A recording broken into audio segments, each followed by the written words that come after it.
La cuisine conduit souvent à une philosophie de vie. Donc, vous savez, la culture de la cuisine, c'est plaisir, bien-être et santé. Donc, plaisir et bien-être, ça me va très bien. Donc, je reste un artisan cuisinier et pas du tout un philosophe. J'ai pas fait des études pour ça. Mais le métier d'artisan cuisinier, et heureusement d'ailleurs, il est environnemental. Donc, il ne peut pas se démarier ou de se désolidariser, je dirais, de la société. La cuisine évolue en fonction de la société. Vous disiez tout à l'heure qu'elle évolue, mais qu'il n'y a pas de révolution malgré tout depuis sa création. Non, si vous prenez la cuisine d'Archestrate jusqu'à jusqu'au grand théoricien de la cuisine qui était Auguste Escoffier, il n'y a pas eu de révolution. La cuisine s'est calée, adaptée à une société, en passant par le traité de l'école de Salerne, le XIIIe siècle, en passant par Carême, hein, 18e, Antonin. Antonin Carême, le 19e avec Jules Gouffet, et le début du XXe siècle avec Escoffier. Et cette cuisine s'est sophistiquée par moments, mais toujours restée sur l'axe plaisir et bien-être. Et aujourd'hui, Auquel vous ajoutez aussi santé. oui, parce que la santé, ce qui n'est pas le travail de l'artisan cuisinier, mais de préserver la santé de ses clients, c'est important. Alors aujourd'hui, Thierry, vous êtes à Lyon chez notre ami Christian Tête-Doigt, qui est un de vos pairs dans la profession, pour porter haut et fort les couleurs d'une maison régionale, Badois. On n'a pas l'habitude d'associer l'eau et la haute gastronomie.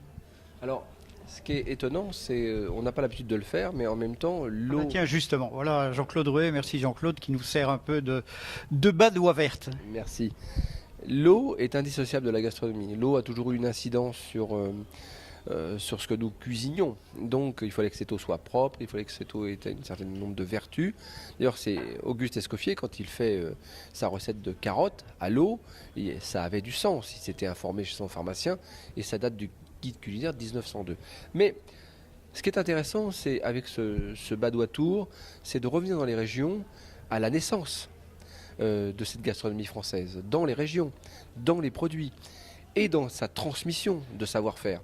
Donc Christian Tête-Doigt, ça me paraissait être la bonne adresse de Lyon, une des bonnes adresses de Lyon. On aurait pu en choisir 1000 à Lyon, mais Christian, je le sais, impliqué dans l'environnement de la formation professionnelle, de faire naître le désir, c'est chez jeunes collaborateurs, de continuer à évoluer dans nos métiers. Et c'est fort justement que dans son établissement, à la vue de ce qu'est Lyon, quand même le patrimoine cueillard gastronomique le plus large quasiment au monde, eh bien, Merci pour Lyon, Thierry. il me semblait important que le Badois Tour soit présent. Concrètement, comment ça se passe, ce Badois Tour, hein? Je crois qu'il va y avoir 4 opérations en France, dans le désordre Lyon, Saint-Malo, Toulouse, Lille. Donc vous venez, vous cuisinez à 4 mains avec le délégué, entre guillemets, régional.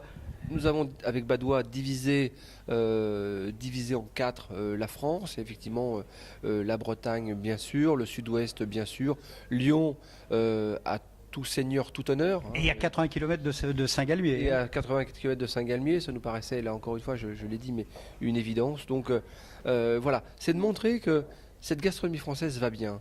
Cette gastronomie française s'exporte bien. Cette gastronomie française ne sera protégée que si on sait la transmettre dans de bonnes conditions. Donc nous allons, au gré des périples badois, aller chez ces chefs qui ont toutes ces valeurs de l'eau de Badois, c'est-à-dire la valeur de la transmission d'un savoir-faire, la valeur du patrimoine de l'ingrédient français, et puis être fier de ce patrimoine culinaire français. Auquel l'eau, on peut parler également et ajouter les qualités organoleptiques. Hein. C'est vrai que Badois a une qualité organoleptique absolument incroyable. D'abord, elle est bonne à boire, ça c'est intéressant, mais on peut aussi l'utiliser pour cuisiner. Entre autres, ça c'est un peu l'astuce du chef, c'est pas sa vertu première, sa vertu c'est qu'elle soit dans le même axe que la gastronomie, plaisir, bien-être, et ma foi, on dit que c'est bon pour la santé. Oui, et puis je crois que lorsque vous faisiez de la recherche, hein, pas uniquement entre guillemets, vous aviez décrypté ces taux et ces caractéristiques propices justement à de bien belles et bien bonnes choses. C'est vrai que le Centre français d'innovation culinaire à l'Université d'Orsay a travaillé énormément sur l'eau depuis 10 ans. Nous avons évalué, comparé, étudié les eaux, et on s'est aperçu que certaines avaient un réel intérêt dans la gastronomie. Une évidence est imposée à nous, c'était Badois, parce qu'on l'utilisait dans de très très bonnes conditions. Donc voilà, le mariage s'est fait un petit peu comme ça au départ.